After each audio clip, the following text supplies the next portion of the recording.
Hi COG fam, this is Tom from the Arts Ministry and I just want to remind you that God's not done with your story. Speaking of stories, we have something that you'll want to be a part of. If you're watching online, please make sure to say hello in the comments below. And if you're with us here at church, please take your time to connect with the people around you. Let's grow together, worship together, and cheer each other on in our walks with Christ. God's got something for you today. Speaking of connection, don't miss Forge, our Metro Manila Men's Camp held in Pampanga on October 31 to November 1. 2 days of faith, fellowship, and brotherhood. And if you want to experience church as a family, join a C2S, a space to connect, build friendships, and know Christ more. Regardless of your age, there's always a group waiting for you. Finally, don't forget to follow us on our social media pages at COGLP so you can stay connected, be inspired, and share how God's moving in your life today. Post your moments, tag us, and let's make Jesus famous together.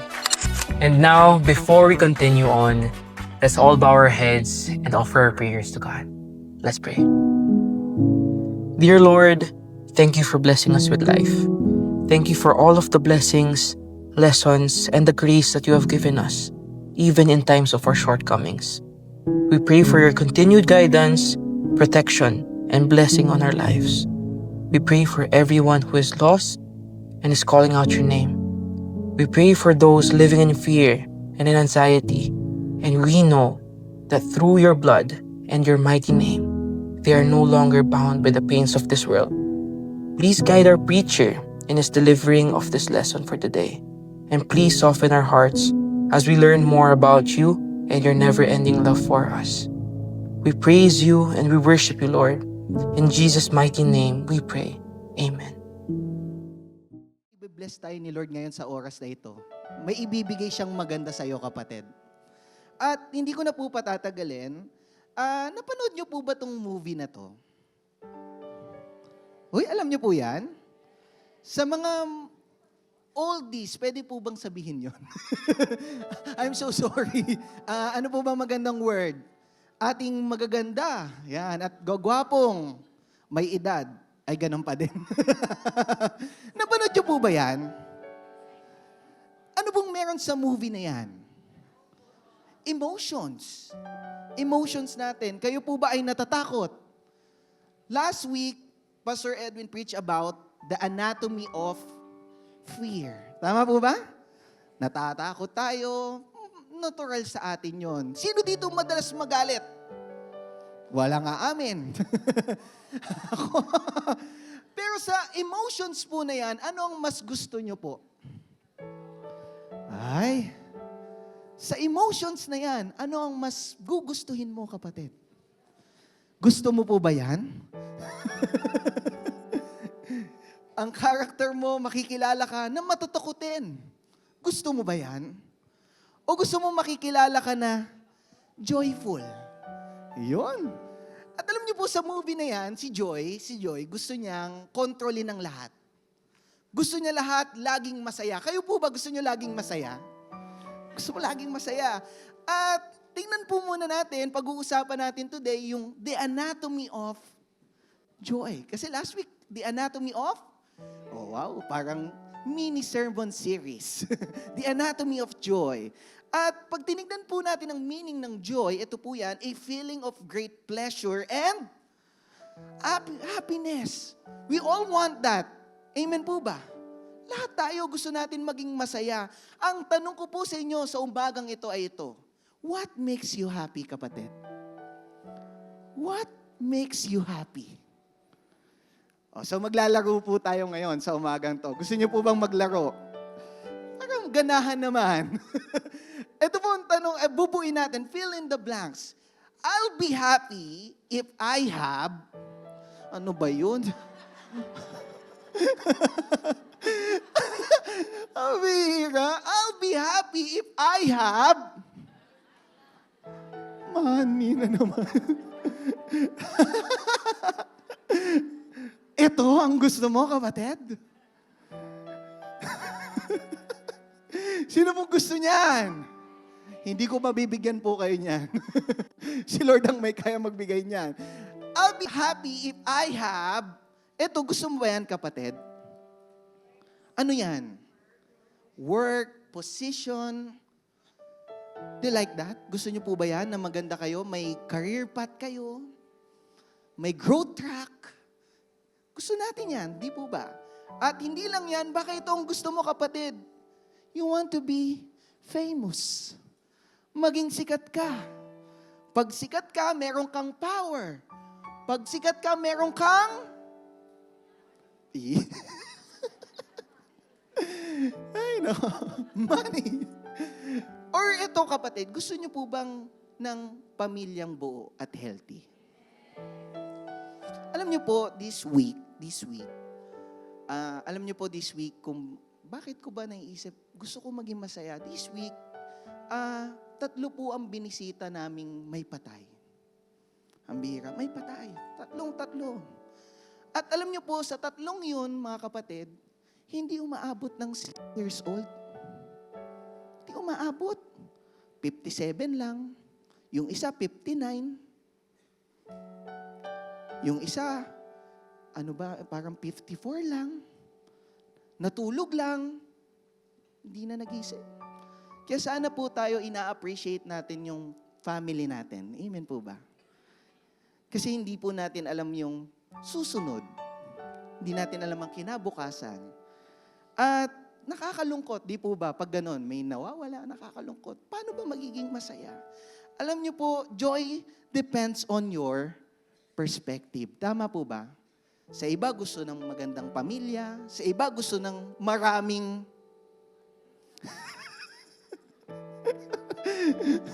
maraming trabaho, wag naman puro pera. Iba't iba, tama po ba ang hinahanap natin sa buhay? Iba-iba, gusto ng magkaroon ng asawa, iba-iba. Yun ang gusto natin. Alam niyo po, pag tinignan natin sa Bible, the Greek word for joy is, paano po basahin yan? Sa tingin nyo lang. Hindi po siya chara, it's kara. It signifies a feeling of inner gladness, delight, or rejoicing. Inner gladness. Madalas ang tao ang hinahanap para sumaya. Ano po ang hinahanap natin? Material blessing. Gusto natin material na bagay. Bakit? Tangible. Nahahawakan. Yun ang gusto natin. Kapag may gamit tayo, yung buhay natin nagiging masaya. Yun lagi. Pero ano po ba talaga ang joy? Does God wants us to be joyful? Sa tingin niyo po ba, si Lord ba gusto niya maging masaya tayo?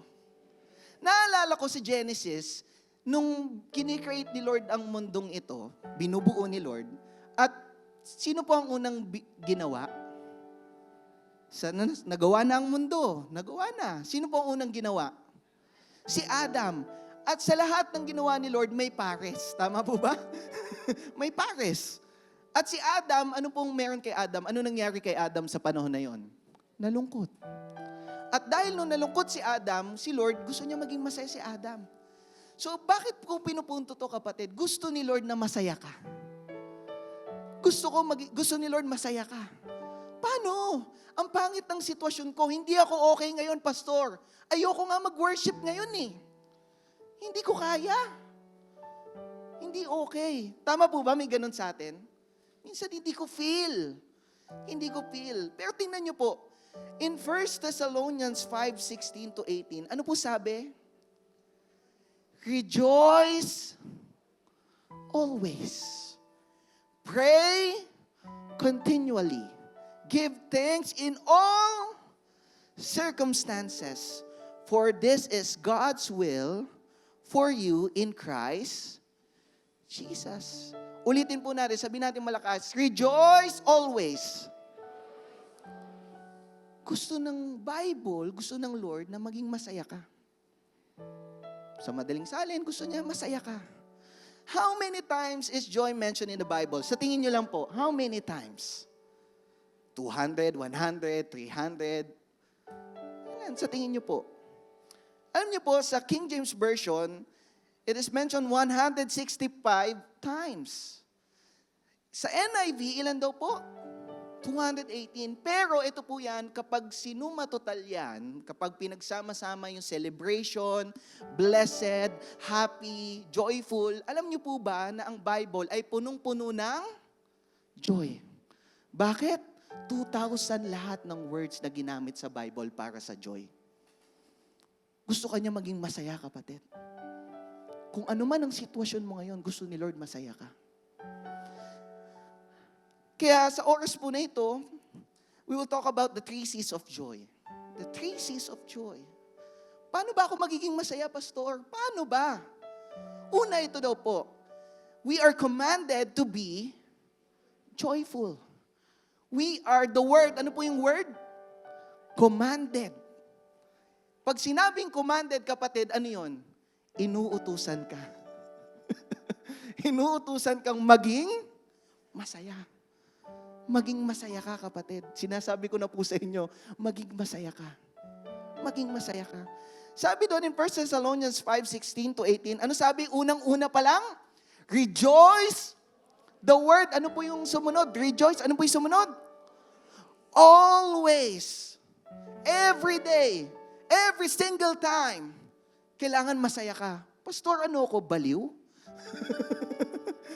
Tama po ba? Mapapaisip ka? Baliw ba ako?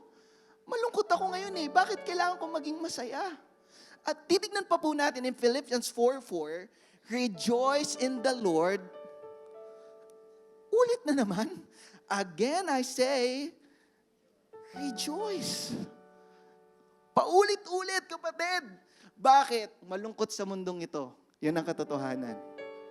May suffering. May mga problem sa mundong ito. Pero ano sabi ng Bible? Rejoice. Again, I say, rejoice. Maging masaya ka. Parang hindi na po kayo masaya. Lahat na po kayo. Kakasabi lang natin eh. Maging masaya tayo, kapatid. Alam niyo po, ano bang meaning ng rejoice? It means to feel and show. Kaya ipakita po natin. Pakita natin. Great joy or happiness. Happiness. Masaya ka. Papakita mo. Tutuloy ko lang po, joy isn't optional for, hindi siya optional na pwede akong maging masaya ngayon, mamaya okay na lang, magiging sadness na lang ulit. Joy isn't optional for believers. Pastor, bakit? Alam niyo po, does rejoicing always mean that you always go around with a smile on your face? Ganun po ba yun, na kapag sinabing rejoice, kailangan nakangiti ka lagi? Try nyo nga po nakangiti lang ganyan, hanggang mamaya. Ang cute, di po ba?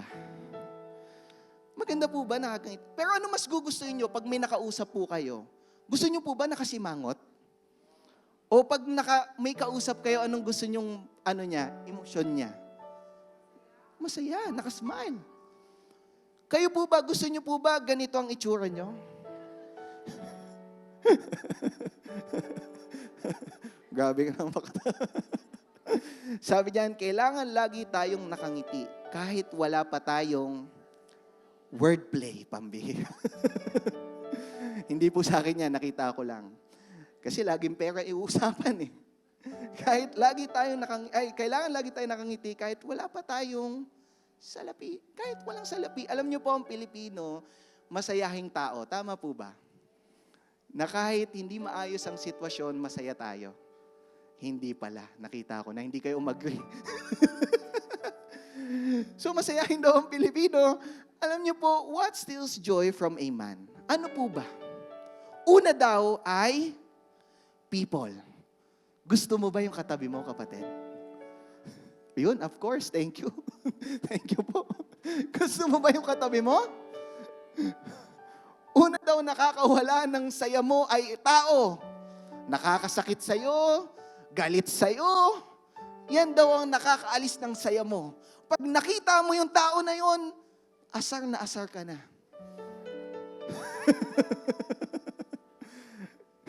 Tao. At sumunod daw po, ano daw sumunod? Negative thoughts. May problema ako, hindi ko to kaya. Anxiety, depression, hindi ko magagawa. Negative thoughts. At kapag may negative thoughts na, ano yung pinag-usapan last week, meron ng fear. Tumutuloy eh. At hindi lang negative thoughts, unrealistic expectations. Di kailangan maging mayaman ako bago ako mag-30. Magta-30 na ako, hindi pa ako yumaman. Pambihira. Problema. Sakit. Unrealistic expectations. At isa pa daw, ito daw po ang nakakaalis ng saya sa buhay natin. Ano po yung sumunod? Comparison. Bakit siya mas blessed? Bakit ako hindi? Di ba Lord, mas malapit naman ako sa'yo? Di ba Lord, every Sunday, uma-attend ako? Di ba Lord, dapat mas ako yung nakakatanggap ng mas daming blessing? Di ba dapat ako yun? Napaisip na po ba kayo ng ganon? Kasi minsan yun ang gusto lang natin, blessing. Kino-compare na natin yung sarili natin. Pero ginawa tayo ni Lord in a unique way. Tama po ba? Iba-iba. We are unique. At hindi lang yan, may isa pa po. Ano yung sumunod? Si David po, nung nagkasala siya, sabi niya kay Lord, restore to me the joy of my salvation. Ito ang katotohanan, kapatid. Kapag ikaw ay laging nasa kasalanan, mawawala yung joy mo dyan. Pastor, mali ka. Masayang-masaya ako kapag tinutuloy ko tong kasalanan na to. Tama. Tama po ba? Masaya yung kasalanan. Panandalian. Panandalian ang kasalanan. Sa dulo niyan ay kapahamakan. Sin. Alam niyo po, in Proverbs 17:22, a cheerful heart is a good medicine. Kaya kailangan laging masaya. Good medicine. But a crushed spirit dries up the bones. Nawawala. Ayaw mo na. Bakit? Dry ka na eh. Hindi na okay eh. If your joy fades, your spiritual health begins to suffer. Lord, hindi ko na ma-feel. Hindi ko na ma-feel yung presence mo. Hindi ko na ma-feel. Bakit? Kasi kapatid, hindi ka na masaya. Kailangan natin maging masaya. Amen po ba? Kailangan maging masaya. Joy is meant to be constant, not pag birthday lang, pag may pera lang. Hindi ganun, kapatid. Hindi tayo pwede mag-rely sa material blessing para maging masaya. Hindi. Joy is a mark of a Christian life rooted in Christ. Rooted in Christ. Not, ulitin ko po. Joy is a mark of a Christian life rooted in Christ, not, kasi ito ang katotohanan, kapatid. Nagiging masaya tayo kapag komportable ang buhay natin. Pero ang tanong ko po sa inyo, si Jesus ba nung pumunta dito sa mundong ito, naging komportable ba buhay niya? Ano po bang gusto natin? Christ-like. Hindi laging ang isip natin ay komportable. Amen po ba? Pwede naman maging komportable ang buhay. Pero hindi yan ang pinaka-main purpose lang na laging komportable. Lagi po bang komportable ang buhay? Hindi. Hindi. Yan katotohanan. Pero ito po maganda kasi joy is a mark of Christian life rooted in, nakabaon ka kasi kay Lord. This command to rejoice always has to be viewed not primarily as a matter of feelings. Feelings, laging kung nararamdaman, but rather of obedience. Kailangan mo itong sundin kasi ito ang inutos ng Diyos. Maging masaya ka. Sabi mo sa katabi mo, maging masaya ka. Maging masaya ka. And next, the 3 C's of joy. Ano po yung una natin? Ano po yung una sa 3 C's of joy? Commanded to be joyful. Ano po sumunod? Commune with God. Ano po sabi doon in 1 Thessalonians 5:17? Pray without ceasing. The word ceasing, pag ginagamit po yung cease, saan po ginagamit yan? Sa gera. Ceasefire. Without ceasing. Kaya nyo po ba na 24 hours mag-pray? Sino po dito prayer warrior? Meron pa po ba nun? Wala na, tanggalin na natin yung pangalan na yun. Lahat tayo kailangan mag-pray. Amen po ba? Hindi para maging prayer warrior. Wala yan, hindi yan. At kaya po ba yun? 24 hours mag-pray? I don't think so. Hindi kaya, no?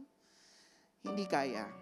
Ano po ba ang meaning ng commune? Share one's intimate thoughts or feelings with someone. Sinishare mo yung feelings mo. Sinishare mo yung na-experience mo sa araw na ito. Nasishare niyo po ba kay Lord? Lord, ito yung feelings ko. Nagiging honest po ba kayo kay Lord? Pwede po ba tayong magtago pa kay Lord? Hindi na, alam mo naman niya lahat eh. Aminin na natin. Lord, ito yung nararamdaman ko eh. Someone, especially on a spiritual level, the word commune, spiritual level. Sino po dito na-experience to? Ano po ba yan? Pag tinignan nyo picture, ano po ang naiisip nyo dyan? Travel. Mali. Tama po. LD. Wow. Sino po na-experience ang LDR? Na-experience yung LDR, yung partner nyo ay nasa kabilang mundo. At na-enjoy po ba ng mag-asawa yon na magkahiwalay sila? Hindi, di ba? Excited ka ng tawagan siya, excited ka ng i-share lahat ng ano mo. Tama po ba? LDR eh. Kapag nagkita kayo sa Pilipinas, anong gagawin mo? Talagang yayakapin mo kasi excited ka na. Ngayon, kapag pumunta ka ng trabaho, kapatid, nag-work ka, umaga, okay na, pag uwi mo, nasishare mo ba kay Lord? O kanino mo sinishare? Kay Facebook?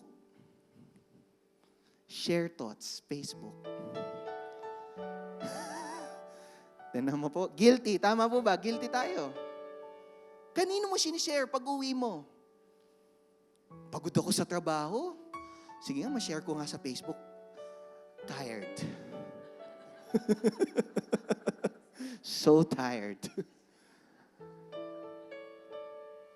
Pero, kidding aside, mga kapatid, sinishare mo ba kay Lord after mo gumawa ng lahat sa buong araw? Naaalala mo ba si Lord? Alam niyo po, sabi dito, if you only pray when you're in trouble, you're in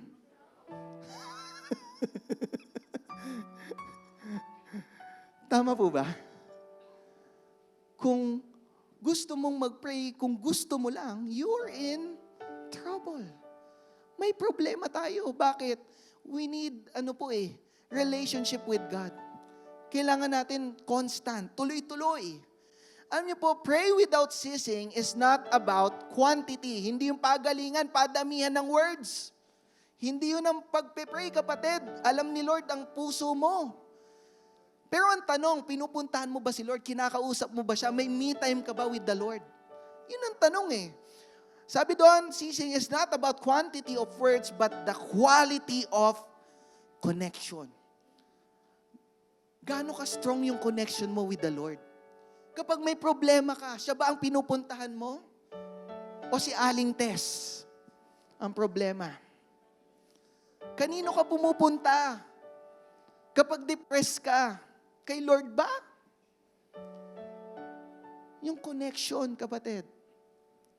Alam niyo po, prayers should be frequent and the word persistent, kailangan ipaglalaban mo yan, kapatid.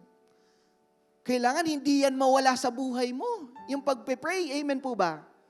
Hindi pwede mawala. Kailangan buhay na natin ang magdasal. Buhay na.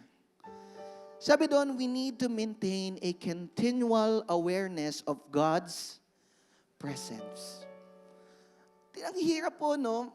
Hindi natin naiintindihan na kailangan natin ang presensya ng Panginoon. Bakit, kapatid? Kasi kung wala ang presensya ng Panginoon, paano ka mabubuhay? Paano ka mabubuhay? Ang katotohanan nito, kaya ka nabubuhay dahil sa Diyos. Yung presensya niya. Na nandiyan siya, kasama ka niya. Ito po ang isa pang tanong ko sa iyo, kapatid. What are you immersed in? Saan ka babad na babad, kapatid? Saan ka babad na babad? Thank you, thank you. Saan ka babad na babad? Wow, thank you. Hindi po to science, ha? Baka. Kapatid, saan ka babad na babad? Sa mundo o sa Diyos? Tatanungin ko ulit. What are you immersed in? Sa mundo o sa Diyos? Kapag ikaw, kapatid, babad na babad ka sa mundo, ito ka. Nadidepress ka, malungkot ka, at nababad ka sa mundo, ano mangyayari sa iyo, kapatid? Wala. Nagiging kahawig ka lang nila. Nagkakaproblema ka palalo. Tama po ba? Babad ka eh. Babad ka eh. Pero pag ikaw ay babad sa Lord, tingnan niyo po babad ka sa Lord. Babad ka sa Lord. At dahil babad ka sa Lord, kahit merong kasalanan, kahit merong temptasyon, kahit merong problema, hindi ka mapapahamak. Bakit? Kasama mo si Lord tama po ba? Pag kasama mo si Lord, kapatid, ano mangyayari? Yung mundo na yan, hindi ka kaya i-conquer. Magiging puti din sila. Bakit? Kasi ang kasama mo si Lord Kasama mo si Lord Kita niyo naman po, naging puti.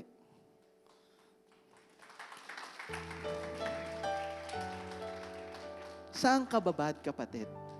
Yan ang tanong. Saan ka babad?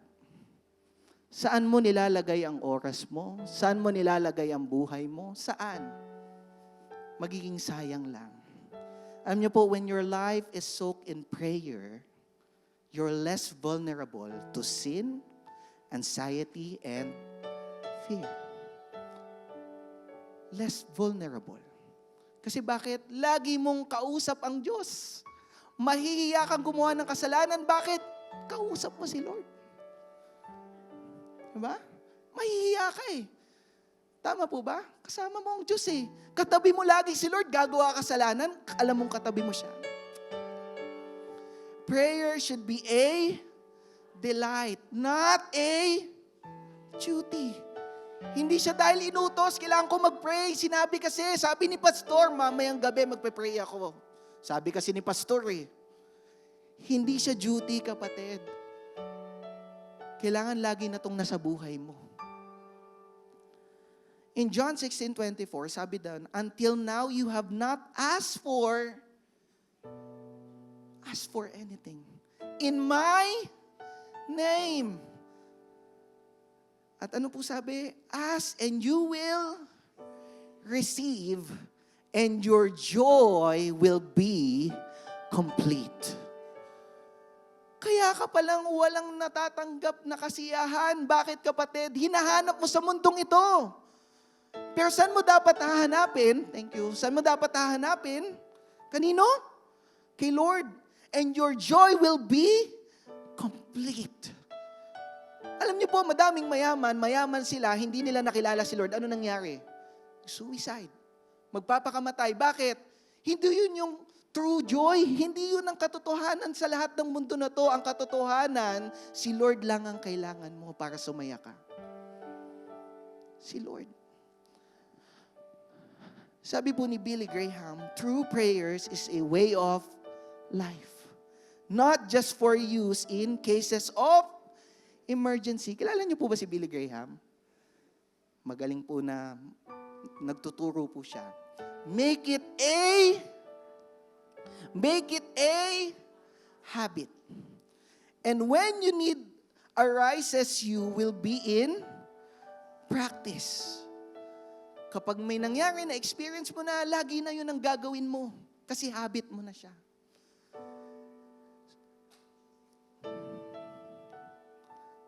Sinabi po natin kanina, ano po sabi natin kanina? We are commanded to be joyful. Ano po yung pangalawa? Commune with God. At ang pangatlo, choose. In 1 Thessalonians 5:18, give thanks in all circumstances. The word, ano po ulit? All. Sabihin natin malakas, all. All circumstances. For this is the will of God in Christ Jesus for you. Pag sinabi pong give thanks, it means to acknowledge God's goodness in your life. Kapatid, kailan ba hindi naging mabuti ang Diyos sa'yo? Uulitin ko lang po. Kailan ba hindi naging mabuti ang Diyos sa'yo? Kailan? Kailan? Speechless. Walang may masasabi. Tama po ba? Kasi sa buhay natin, laging mabuti ang Diyos. Kahit pangit ang sitwasyon mo, makikita mo, mabuti ang Diyos.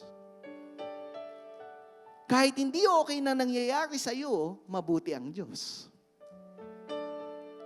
Mabuti ang Diyos. In 1 Thessalonians, titingnan niyo po, ang author po nito ay si Paul. At ang kausap niyang audience, yung mga nasa Thessalonica. At nung nasa Thessalonica, ito po ay young church, young Christian church. Tignan niyo po, ay young. Hindi pa malalim. At merong great persecution. Great persecution. Talagang pinipersecute sila. Sa panahon po ba nito, may persecution po ba? Na-experience niyo po ba? Wala pa nga eh. Hindi pa. Ito, papatayin talaga sila. Isipin mo, kapag pinakita mo yung faith mo kay Lord, papatayin? Dito, pag ganun po ba, papatayin po ba? Hindi. Pero tingnan niyo po kay Paul, si Paul, walang ginawang mali. Ano nangyari? Nakakulong. Nakakulong. At ano sabi niya? Rejoice always in the Lord. Rejoice. Nakakulong, kapatid. Walang ginawang mali. Magiging masaya ka ba? Magiging masaya ka ba? Alam niyo po, always thank God, not just when life is good. Hindi porket maganda ang buhay, doon ka lang magpapasalamat. Kahit hindi maayos ang buhay, magpapasalamat ka. Always thank God, not just when prayers are answered. Pinag-pray ko to ng matagal, di ako sinagot ng Diyos. Bakit kailangan kita pasalamatan, Lord? Hindi, pasasalamatan mo ang Diyos kasi mabuti pa din ang Diyos. Hindi dahil dun sa nararamdaman lang natin lagi. Amen po ba? Huwag tayo dun nakatuon. Huwag tayo maging selfish. Huwag tayong ganon, kapatid. We don't need to feel thankful before we give thanks. Hindi dapat, nafe-feel ko kasi magpasalamat kaya kailangan. Pero kahit hindi mo nafe-feel, kapatid, magpapasalamat ka sa Diyos. Alam niyo po, kami, na-experience namin, last 2 weeks ago, bumaha ng matindi. Tama po ba? Bumaha ng matindi. At ang bahay po namin ay binaha. First time namin ma-experience. At kami mag-asawa, umalis na kami. Kasi di kakayanin eh. Ang baha po ay malapit na sa isang tao. Sabihin tao na. Kalahati na. Pinasok ang bahay namin, kalahati na. Wala na, kailangan na mag-evacuate. Kailangan na mag-evacuate. At nung humupa na po ang baha, pinasok namin ang bahay. Pagpasok namin ng bahay, pambihira. Na-shock ako. Bakit? Bagsak ang rep. Kakabili lang ng bago, rep. Bagsak. Lahat ng wasak. Pambihira. Ano mafe-feel nyo po kapag ganon? Magpapasalamat ka ba sa Diyos? Nakikita niyo po yung sitwasyon na yun? Magpapasalamat ka kaya kay Lord? Puro putik, yung appliances niyo, wasak. Magpapasalamat ka ba kay Lord? Pagka, may taga-church po dito na kapitbahay namin, classmate niya. So, pinicturean yung bahay namin, lubog. Ang saya. Rejoice always. Tama po ba? Wasak. Magiging masaya ka kaya? At ang asawa ko, ang pagpasok niya, ang ginawa na lang niya, umiyak. Umiyak. At ito lang sabi ko, kaya natin to, kasama natin si Lord. Anong punto mo doon, Pastor? Kahit pangit ang sitwasyon, basta kasama mo si Lord, okay na. Basta kasama ko si Lord, okay na ako. At pinatuyo ko lahat, nilinis ko lahat, binakyum ko lahat. Naging okay naman. Bakit? Kasama ko si Lord eh. Gamit lang yan eh, di po ba? Napapalitan. Ang Diyos, pag pinalitan mo, ikaw ang talo. Ang gamit, mawawala yan, pwedeng bumili ng bago. Kaya kailangan natin ng Diyos sa buhay natin. Kailangan natin magpasalamat at i-express natin yung kabutihan ng Diyos. In Psalms 94:19, when anxiety was great within me, problema, pagsubok, ito sabi, your consolation brought me joy. Kapag kasama mo ng Diyos, kinomfort ka ni Lord, may joy na doon. So sa buhay natin, kailangan natin lang si Lord. The joy of the Lord is our... Ang bigat nung ano na yun, no? Nung akala natin, nababasa lang natin. Pero yun ang katotohanan, the joy of the Lord is our strength. Kapag nanghihina ka, the joy of the Lord is my strength. We need to deepen our understanding of God's sovereignty and goodness. Bakit kailangan mo maintindihan, kapatid? Na kasi kailangan mo maintindihan na si God ay in control. Siya may control ng lahat. He's in control. Kapag gusto mo pa din kontrolin ang buhay mo, gusto mo laging ikaw may control, magkakaproblema ka. Si Lord ay sovereign. Amen po ba? Sovereign. At syempre, mabait ang Diyos, yung goodness niya. Thankfulness will be our habit when trust in God is our habit. At hindi lang po yan, thankfulness and trust are bound together. Magpapasalamat ka sa Diyos kapag nagtitiwala ka sa Diyos.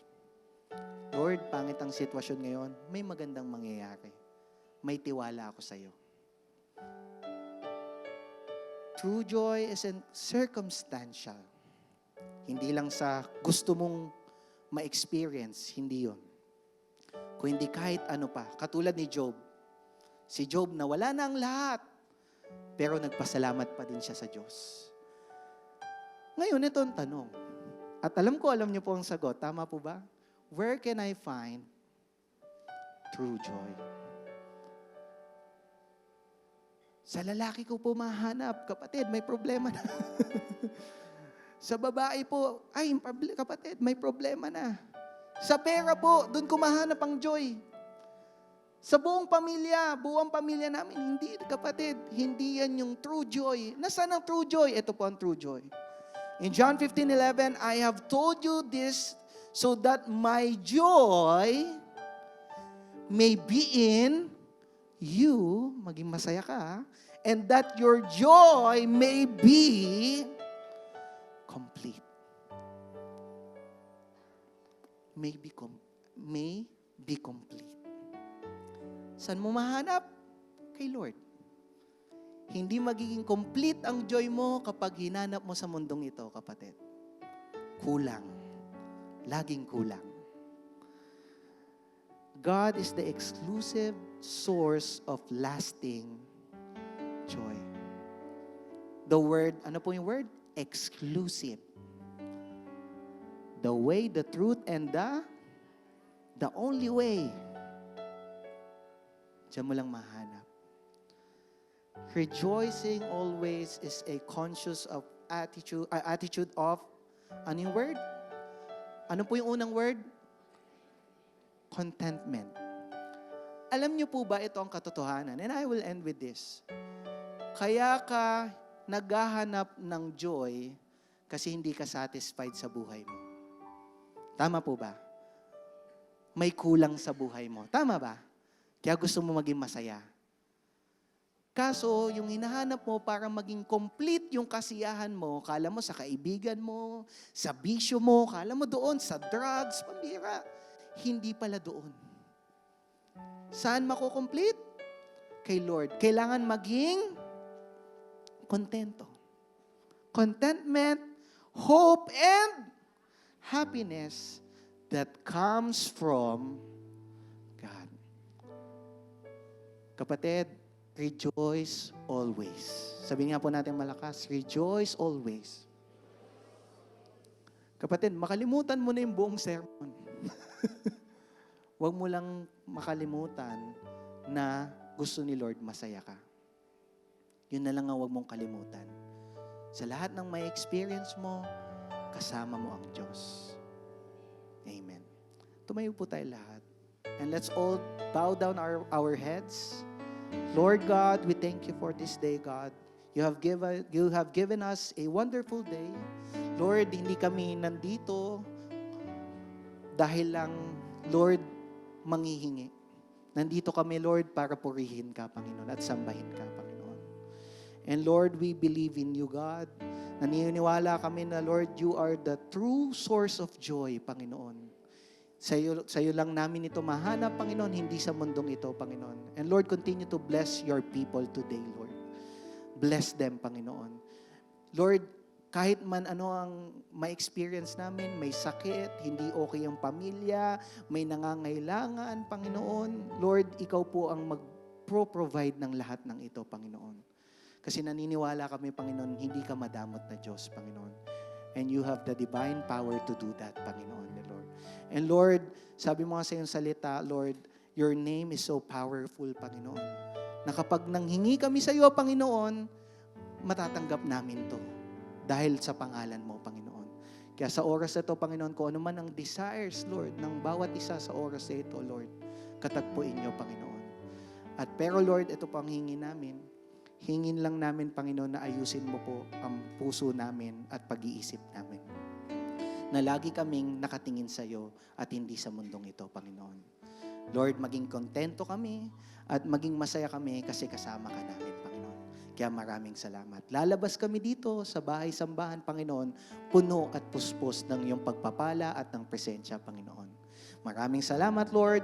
We love you, God. In Jesus' name we pray and everybody shout, Amen.